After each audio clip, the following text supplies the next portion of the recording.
सपने। एक जवान लड़की की शादी टूटने की सच्चाई से जुड़ी इमोशनल कहानी। भाग 1। एक सपनों भरी शुरुआत। नेहा शर्मा 23 साल की थी, खूबसूरत, आत्मनिर्भर और दिल से बेहद संवेदनशील। उसने हाल ही में एमए पूरा किया था और शहर के एक स्कूल में अध्यापिका के रूप में नौकरी पाली थी। उसके पिता रिटायर्ड बैंक कर्मचारी और मां गृहिणी थीं। घर में बहुत प्यार था, पर एक ही चिंता हर रोज उनके दिल में उठती, अब नेहा की शादी करनी है। नेहा खुद भी चाहती थी कि उसका जीवन साथी ऐसा हो जो उसे समझे, उसका सम्मान करे। वो प्यार में यकीन रखती थी, पर साथ ही आत्मसम्मान को सबसे ऊपर मानती थी। एक दिन पड़ोस की आंटी एक रिश्ता लेकर आईं। लड़का बहुत अच्छा है, दिल्ली में नौकरी करता है, घरवाले भी अच्छे हैं। वरुण नाम है उसका। घर में उत्साह की लहर दौड़ गई। फोटो देखा गया, कुंडली मिलाई गई और फिर दोनों परिवारों की मुलाकात तय हुई। जब पहली बार नेहा और वरुण मिले तो नेहा को वो सुलझा हुआ और समझदार लगा। उसने सीधी बात कही, मैं नौकरी करती हूँ और शादी के बाद भी करना चाहती हूँ। वरुण मुस्कुराकर बोला, क्यों नहीं, मुझे तो गर्व होगा अगर मेरी पत्नी काम करे।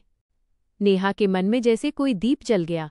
उसे लगा शायद उसे उसका सच्चा साथी मिल गया है। भाग 2। सगाई और सपनों की उड़ान। कुछ ही हफ्तों में दोनों परिवारों ने सगाई तय कर दी। घर में चहल पहल बढ़ गई, कपड़ों की खरीदारी, रिश्तेदारों की लिस्ट, मिठाइयों का ऑर्डर। नेहा के चेहरे पर हर वक्त मुस्कान रहती। वो डायरी में शादी के बाद के सपने लिखती, हर सुबह वरुण के लिए चाय बनाऊंगी, हम साथ में ऑफिस जाएंगे, शाम को फिल्म देखेंगे। उसके दोस्तों ने भी चिढ़ाते हुए कहा, अब तो हमारी टीचर मिसेज बनने वाली हैं। नेहा शर्माकर हंस देती।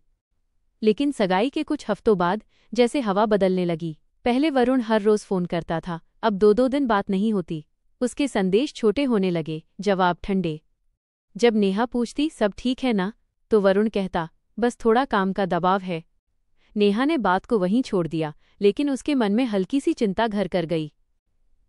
भाग 3। बदलती आवाजें, बढ़ती मांगें। एक दिन वरुण की मां ने फोन किया, बिटिया वो तो ठीक है, पर कार का कुछ इंतजाम कर लो। वरुण के ऑफिस में सबके पास गाड़ी है, तुम्हारी शादी में भी तो कुछ दिखना चाहिए। नेहा ने ये बात अपने पापा को बताई। उन्होंने हल्की सी मुस्कान दी, लेकिन उनके चेहरे की शिकन छिपी नहीं रह सकी। बेटा हमने तो सोचा था कि तेरी खुशी में सब देंगे, लेकिन इतना बड़ा खर्च। नेहा बोली, पापा रहने दीजिए, मैं वरुण से बात करूंगी। शाम को नेहा ने वरुण को फोन किया, वरुण मम्मी ने कहा कि गाड़ी चाहिए। वो बोला, हाँ मम्मी का कहना है कि इससे हमारी इज्जत बनी रहेगी। वैसे तुम्हारे पापा के लिए ये मुश्किल तो नहीं होगा ना। नेहा सन्न रह गई। जिस लड़के ने कभी कहा था मुझे दहेज से नफरत है, आज वही इतना साधारण सा सवाल पूछ रहा था। उसने कुछ नहीं कहा, बस देखते हैं कहकर फोन रख दिया। रात भर वो सोचती रही, क्या शादी में प्यार से ज्यादा पैसा मायने रखता है। भाग 4। टूटते सपनों की शुरुआत। धीरे धीरे वरुण का रवैया और सख्त होता गया। वो हर बात पर नेहा को टोकने लगा, इतनी देर तक स्कूल में क्या करती हो, इतनी तस्वीरें क्यों डालती हो सोशल मीडिया पर, मेरे घर में ये सब नहीं चलेगा।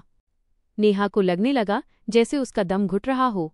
वो अक्सर डायरी में लिखती, जिससे प्यार किया था वही अब मेरी आज़ादी छीनने लगा है। शादी की तारीख करीब आई और साथ ही वरुण के परिवार की मांगें भी बढ़ीं। फर्नीचर अच्छा होना चाहिए, गहने थोड़े और भारी बनवाओ, शादी में नाम ऊंचा रहना चाहिए। नेहा के पिता ने जितना हो सका किया, लेकिन एक दिन वो चुपचाप आंगन में बैठे आंसू पोंछते दिखे। नेहा का दिल टूट गया।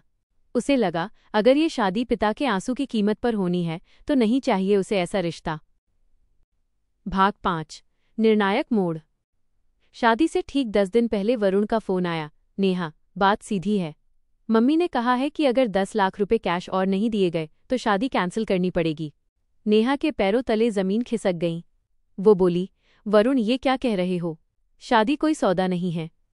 वरुण ठंडे स्वर में बोला, नेहा तुम समझ नहीं रही हो, ये हमारी फैमिली की प्रतिष्ठा का सवाल है। नेहा ने कांपती आवाज में कहा, अगर प्रतिष्ठा पैसों पर टिकी है तो तुम मेरी दुनिया नहीं, मेरी जंजीर बनोगे। और उसने फोन काट दिया। उस रात नेहा ने बहुत रोया।